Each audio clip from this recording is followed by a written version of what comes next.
2020 was a terrible year. We all just went through a year of stay-at-home orders, a year of mass unemployment. In the US alone, we've lost more than 250,000 people to COVID-19. That's twice the number of American casualties in World War I. In all my time on this earth, I have never felt such hopelessness from so many different people. People who I look up to when I'm scared. People who I love. Everyone seems like they're in a bad place, and there's a real fear that this is just what life is going to look like now. I find myself wondering if life will ever go back to the way it was, back to 2019, when we were concerned with problems that we beg to have now. Have you been having thoughts like this too? Because all of quarantine, I've caught myself going down the spiral of pessimistic thinking over and over. And it's made me wonder, how can I get these thoughts to stop? How can I stop thinking so pessimistically? My name's Damian Barton, and today we're going to talk about optimism, and we'll go over techniques you can use to turn pessimistic thoughts into optimistic thoughts. Let's get into it. The founder of positive psychology, Dr. Martin Seligman, has a fantastic book called Learned Optimism, where he talks about the difference between optimism and pessimism. He says that both optimism and pessimism are habits of thinking. We all have habits of thinking, common thoughts that just pop up more than other thoughts. So when we experience a setback, when we have something bad that happens to us, we have a habitual way of explaining that event to ourselves. If we fail a test or we blow it on our diet, we explain to ourselves why it went wrong, why it might go right or wrong in the future. The pessimist is going to explain the negative event by imagining the worst possible scenario. Pessimists believe that bad events will last a long time, the consequences of bad events will undermine everything they do, and that these bad events are their own fault. In other words, pessimists will magnify the negatives of an event and minimize the positives.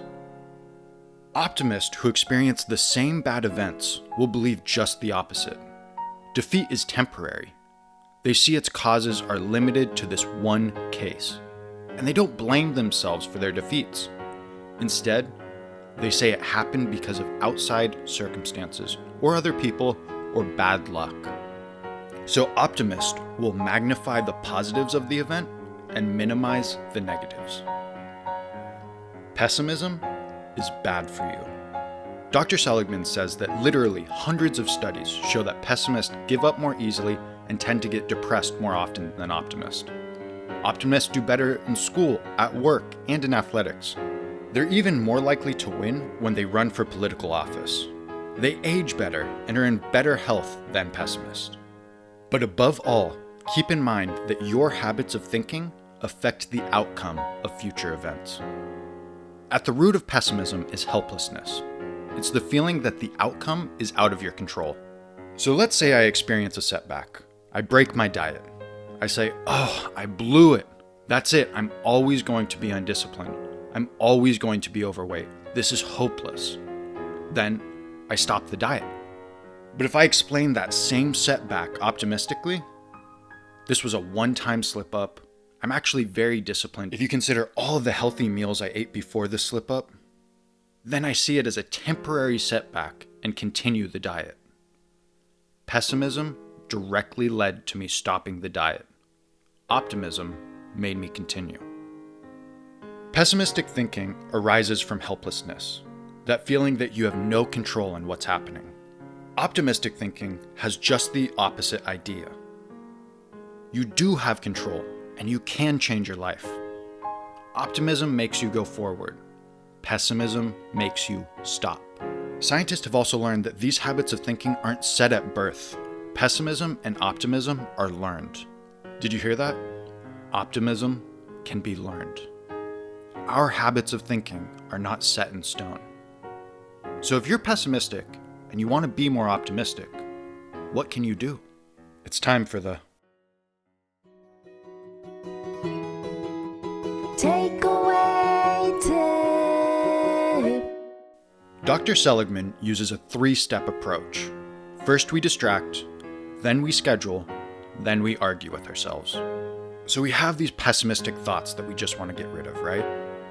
So if I say to you, don't think about an elephant right now.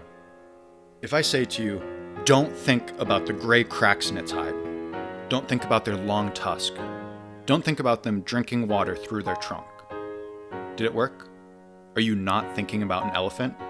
Of course not. When we try to get rid of a thought with brute force, it doesn't work. What we need to do instead is distract ourselves. So when you feel a pessimistic thought, you can try distracting yourself by picking up a small object and really trying to focus on it. Handle it, smell it, tap it, describe it. When you concentrate on the object, you're shifting your attention away from that pessimistic thought. You're actively trying to distract yourself. A lot of times, pessimistic thoughts have a way of not going away. We fixate on them. These kinds of thoughts are called ruminations. Ruminations exist to remind you of themselves. These thoughts circle around so you won't forget them. If you say to yourself, I can't stop thinking about this, or I can't get this thought out of my head, you're having a rumination. So if ruminations exist to remind you of them, we can counter them by scheduling a time later when we can think about it. So next time you have one of these pessimistic thoughts rolling around in your head, just tell yourself or write down a time when you'll allow yourself to devote your attention to thinking about it. Okay, now it's time to go on the offensive. We're going to attack this pessimistic thought. There's 5 things we can do to better argue against these pessimistic beliefs. So first of all, you need to realize that your beliefs are just that, beliefs. They may or may not be facts. Beliefs and facts are not the same things. We have to interpret a fact for it to become a belief. And we can interpret that fact wrongly. You need to realize that your beliefs are just beliefs. They may or may not be facts. Show that your thought is factually incorrect. Pessimistic reactions are usually overreactions. Ask yourself, what's the evidence for this belief? So if I'm freaking out about how the world is going to stay like it is during COVID forever, I could tell myself, 2021 isn't going to be like 2020. There's something critical that wasn't here before. As of writing this, 2 companies have begun delivering the coronavirus vaccine. For the first time in a long time, there's an end in sight. There's hope. Almost nothing that happens to you has one cause. Most events have many causes. If you did poorly on a test, it could be because that test was hard, or you were tired, or the teacher wasn't very good at explaining this lesson. Pessimism, on the other hand, latches onto the worst, the most pervasive, and the most permanent and personal causes. If I was being pessimistic, I'd say I failed the test because I'm stupid and I suck at math, and I'll always suck at math. Ask yourself, is there any less destructive way of viewing this? Focus on the changeable, I was really tired. The specific, this specific test was really hard. And the non-personal, this teacher grades really harshly. What about when the facts aren't on your side? That negative belief might actually be correct. So what you say to that is, even if this belief is correct, what does that imply? Even if someone blew their diet and stopped, that doesn't mean that they wouldn't start another diet in 5 months. It's not catastrophic. How likely are those awful implications? Sometimes the consequences of holding a belief matter more than the truth. Ask yourself, is it functional to dwell on this right now? And if that pessimistic thought just won't go away, go back to step 1 and start the process all over again. So in conclusion, optimism and pessimism are habits of thinking.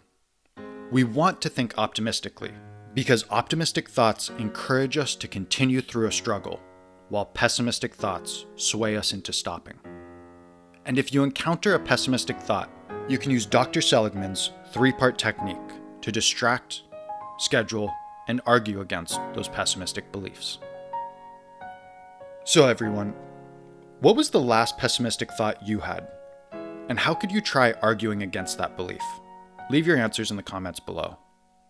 We'll be off next week, but join us the following week when we take another look at the habit loop. But instead of looking at how to add in a new habit, we're going to see how you can eliminate a bad habit. Don't forget to like and hit that subscribe button to be notified every time a new episode is released.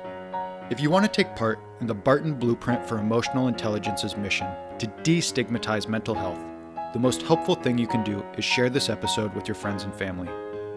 The more people who share, the faster this information is going to get out into the world to the people who really need it.